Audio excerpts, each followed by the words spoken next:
What's going on, everybody? Welcome back. FantasyTeamAdvisors.com, bringing home the bacon. MLB DFS video. This will be our last MLB video of the season. We've got a Game 7 in Texas. We're very excited about it. Pitching matchup's not the best, and we're going to dig into that.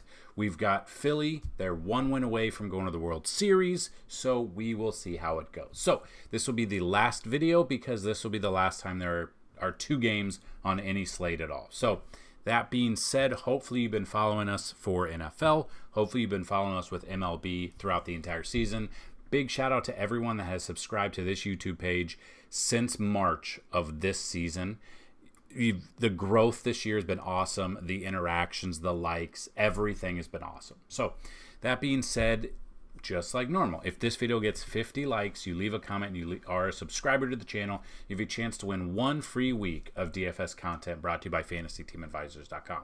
If the video gets 100 likes, you have a chance to win a free month. 125 likes, a chance to win a free year. And if this video gets, or any video gets 150 likes, you have a chance to win a lifetime pass. We still have a couple coupon codes left. If you go to FantasyTeamAdvisors.com, you click on the FTA Plus tab, and you go to the yearly pass, normally $199. Use the promo code Thursday. All one word, all capital letters, will get you set up for $75 for a year. So that being said, we're very excited. While MLB is ending today, this will be the last video, we have NBA starting up tomorrow. So it's starting slow, 2 games. We're going to move that on. We're going to do NBA. We have MMA. We have NASCAR. We have NFL. We have PGA on top of that. So we've got a lot of things coming for you, but I wanted to break it down one last time for you. For everyone who has been with us since the beginning of this MLB season, thank you so much. Let's check it out. So the first game, Diamondbacks at the Phillies, you got Merrill Kelly versus Aaron Nola. The way Philly's been hitting, we've seen it. They've been hitting the ball very, very well. Didn't think this, honestly, I kind of thought this would be a sweep for Philly. We saw Diamondbacks claw back. So we're going to look at this. We're going to look at some BVP numbers as well. So check it out. Got Merrill Kelly, who has faced 84 plate appearances of the Phillies in his career, 22.6 K percentage, 257 batting average, 10.7% walk. Aaron Nola, on the other hand, has been absolutely fantastic for us. 80 plate appearances against the Diamondbacks, 221, 27.5 K percentage.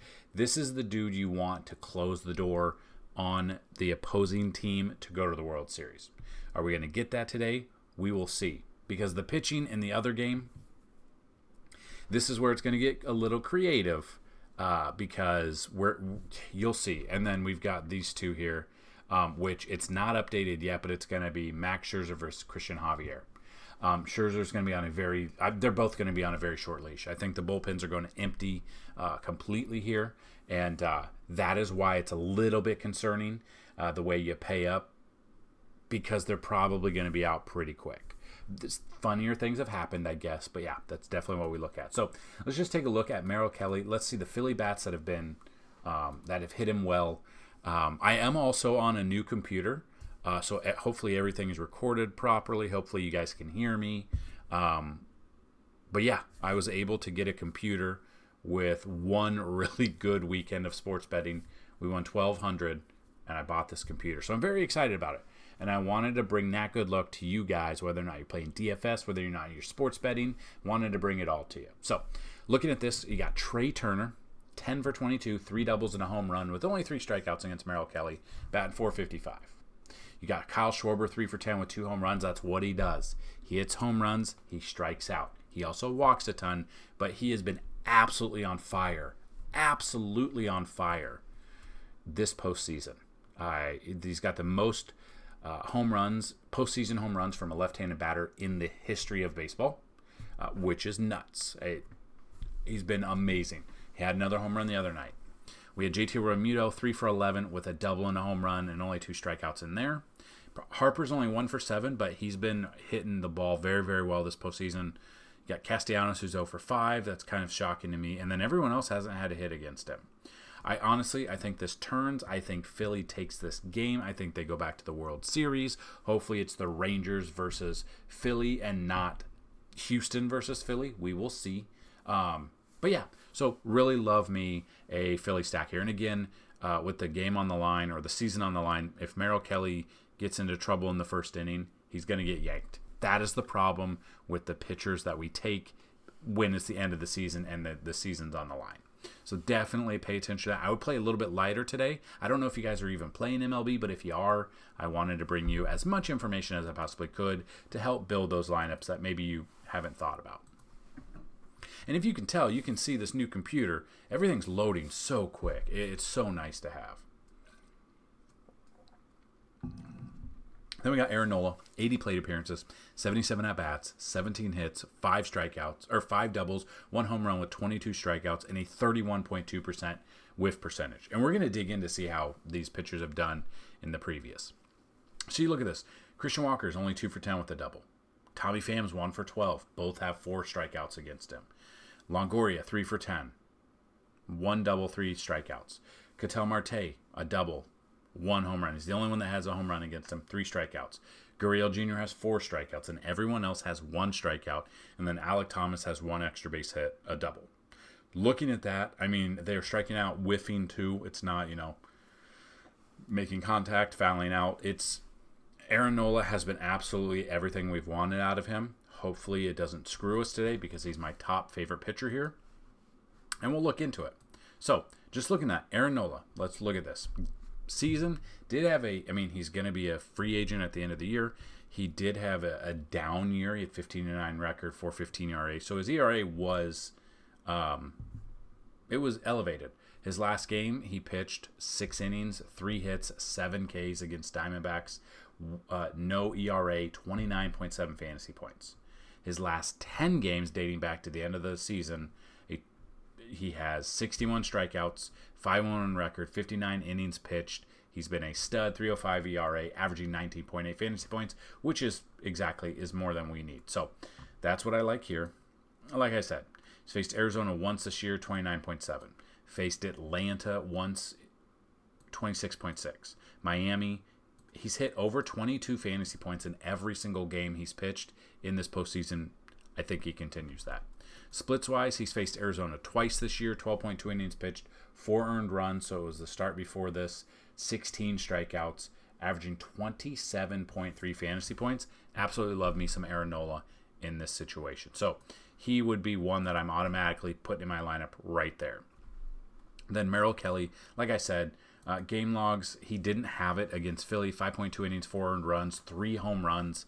That was at Philly. We are still at Philly here. They're back. They're in Philly. This is what they're going to be in that hostile environment with the Eagles winning in Philly on Sunday Night Football, dominating the Dolphins, and now Philly is going for the World Series with this game, trying to take the series. I feel like the atmosphere is going to play a big factor. It's going to be very loud. We're going to see some home runs from probably Schwarber, probably Harper, Castellanos, would not be surprised. Trey Turner. Something tells me Big Trey shows up to this game. I'm going to have some sort of home run parlay with this game and the Rangers and Astros game as well. I don't really want anything to do with Merrill Kelly. His numbers, they don't impress me. He had really good against the Dodgers, and then his past couple of starts before the end of the season looking kind of bad. So I am off the Merrill Kelly train.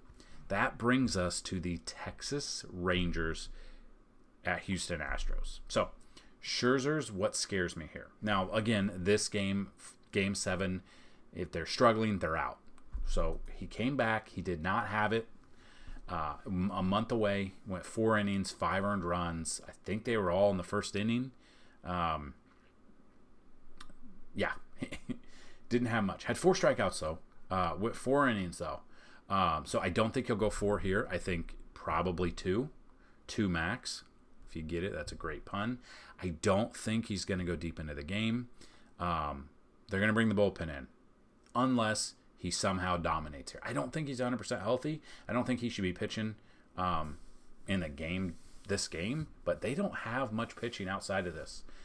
So looking into that, I think he gets pulled pretty early. That's kind of what scares me. If you want to go GPP and throw him in there because maybe you think he goes 4 innings, gives up no earned runs and 6 Ks, okay, that's fine. I think this game might be a shootout as well. It just depends on how early they get into the bullpen. Then you got Christian Javier. We look at his numbers. Pitched the 18th, 5.2 innings, 2 earned runs, 3 Ks, so not very many Ks there. Splits-wise, he's faced Texas twice this year, 10 innings pitched, 10 earned runs, 7 Ks. So we did stack against him last time. He only gave up 2 earned runs and got the W. So he has 3 Ws. This postseason, Javier he's only one. This is where it's like the numbers don't match up to me. He has given up a ton of runs to the Texas this year. Like I said, 10 earned runs with 3 home runs and only 7 Ks. Did it coming off a good start here against Texas, his last start 5 days ago? I don't trust him. That being said, what are you going to do with the pitching here? Outside of Nola, are you going to go Javier and think he does what he did last start? Okay, you think Scherzer's going to do it? That's where I'm a little bit concerned. I'm probably I'm going to play a little bit. I'm probably not playing much. That being said, that is the pitching breakdown there. Then we look at the catchers. Real Muto. Love me some Real Muto against Merrill Kelly. I'm there. Mitch Garver. Huge home run. Huge Sunday night. Hasn't posted yet. Had a big home run. And then he's been on fire right now. 3,500, I'm okay with 3,500. You come here, Jonah Heim had a home run as well on Sunday night. So he came up big. Probably both of them get in there. Jonah Heim's going to be a little bit cheaper. If you look at what Jonah Heim did the 18th against Houston, didn't do anything against Javier. And then if we look for him, he had a walk and a K, had 2 fantasy points. So they didn't really do anything. Christian Javier in the bullpen really held them down in that game. Yanir Diaz, let's see what he did. He didn't play. He's been very inconsistent playing. It's been Maldonado. Maldonado against Scherzer. He did not play against Scherzer. So, that being said, I'm confident with Garver. I like Jonah Heim. I'm probably off Moreno. I like Real Muto as well. Those are I probably depends. I doubt Diaz even plays in this game, or he comes in and pinch hits, so you can't really use him. So it's basically Maldi, Heim, Real Muto, and Garver. I'm going Garver here for some salary savings. First base, Bryce. We know what we're going to get out of him. Big game Bryce here, coming off a fantastic Saturday game, 2 hits, 2 for 3 with a home run and a stolen base, got 26 fantasy points. It's been since September 16th since he had 0 fantasy points in a game. He's just getting on base. He's doing things. Bryce Harper makes a fantastic first base option against Merrill Kelly. Christian Walker, I'm off of him because I want all the Aaron Nola. Jose Abreu, what did he do against Scherzer? He did not. He had 7 fantasy points in that game, right? I think that's the last time Scherzer pitched the 18th. Yeah. So 18th, that's what he did. Not much. I don't want much to do with him. Nate Lowe against Javier in the matchup before. He went 2 for 4 with 2 runs, had 10 fantasy points, only 1 strikeout. He's a good option here. At 3,700, he allows you other options. So that's as far down as you're going to go. John Singleton's going to be a pinch hitter. Struck out with the bases loaded on Sunday. So yeah, I don't mind Nate Lowe. He would be a cheap option at 3,700. Then we get to second base. What are we looking at second base? You got Altuve. We know that Altuve's been absolutely on fire. 18th, he had a home run against Scherzer. I believe he led the game off, if I recall. Had 19 fantasy points. Had 21. I mean, he's been on fire. I think you got to get him in there. The way he's been hitting, and it's game 7. It's a big game for him, for a little boy, little man, little fella. I think you got to get him in there. You're looking at Simeon, though. He had a big at-bat Sunday night. Ketel Marte's been on fire, but again, I really like Aaron Nola, so I'm looking at Aaron Nola. The thing is, you're going to have probably your pitcher. It's probably going to have to be like Javier. The way, and as cheap as he is, you're going to take him and just hope that the bats you do take against go off when he gets out of the game. That's what you do with 2 games. And that's all you have. Third base, you got Bregman against Scherzer. What did he do the other day against him on the 18th? Didn't do much at all. You've got Josh Young, who against Javier the 18th had 2 home runs, absolutely on fire. He's been hitting him well. I think I'm taking him. So we go to shorts, or we go third base still. Longoria, I'm probably not taking. Bohm against Kelly his last time. You could be looking at Bohm here at his price of $3,800. It's still under the average if you don't go on with Josh Young, but you save $200 with going with Bohm instead of Young. But it just depends on how you're going to construct your lineup. Shortstop Corey Seager, he did get hit in the ankle/calf his last at bat right before Adolis hit a grand slam. So kind of monitor that. He's probably going to have a questionable or day-to-day tag. Just depends on how his ankle is. There's no way he'll miss Game 7. Unless his leg is broken, there's no way he misses this game. Trey Turner, I love Trey Turner. He is expensive, though. You're going to save $200 off of Seager, but I love me some Trey Turner. So then we get outfielders. Jordan, we know he's been absolutely on fire. What did he do against Scherzer last time? 2 for 4 with a run, 2 RBIs, 14 fantasy points. But then when you build your lineup, it's going to be very hard to build through here with, your 2 outfielders consistent of 2450. Brings it down to people that aren't really playing. So we got to get rid of Alvarez just to build through. You could save some money. I think Schwarber, that brings us 3,100. I think, let's see, Brandon Marsh, if he starts, I like me some Brandon Marsh. And that brings us to about 3,100. Tavares, Grossman, probably would be what I would look at. Probably look at Tavares.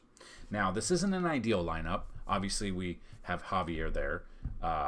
And then if we take him out to pay up for pitching, you're going to have to find probably Schwarber's out. So realistically, maybe we get Javier for 4 or 5 innings, 5 strikeouts, 1 or 2 earned runs, and then the bullpen comes in and all of our Texas bats hit very well.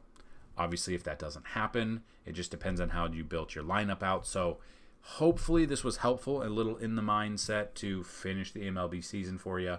Please stick around. We're going to have NBA through the entire season. Once we get going, we're going to have MLB as well. So MLB will be back in March-ish, April. So we're going to just continue rolling. We still have NFL content coming out every single week. So we don't do videos with NASCAR. We don't do videos with MMA. I can't pronounce most of the MMA names, and I don't want to struggle through it, but we have a cheat sheet there. We have your lineups there as well. Same thing with NASCAR. That'll be ending. I think there's 2 more weeks left, if I recall, 2 more weeks. We have PGA, obviously. And I think MMA takes a break this coming weekend. I think MMA is off this weekend, and it comes back November 4th. Just FYI. So we'll still have that information. We'll have everything for you moving forward. NBA will be replacing our everyday MLB video. I'm still trying to figure out how to do what you guys are looking for NBA content. So we're here, and hopefully this video found you doing very well. Hopefully, let me know how you did Sunday baseball or Sunday football, and let's tell me what you need to win your matchup Monday night. So good luck on this last MLB slate. Let's bring home some bacon together, guys. Peace.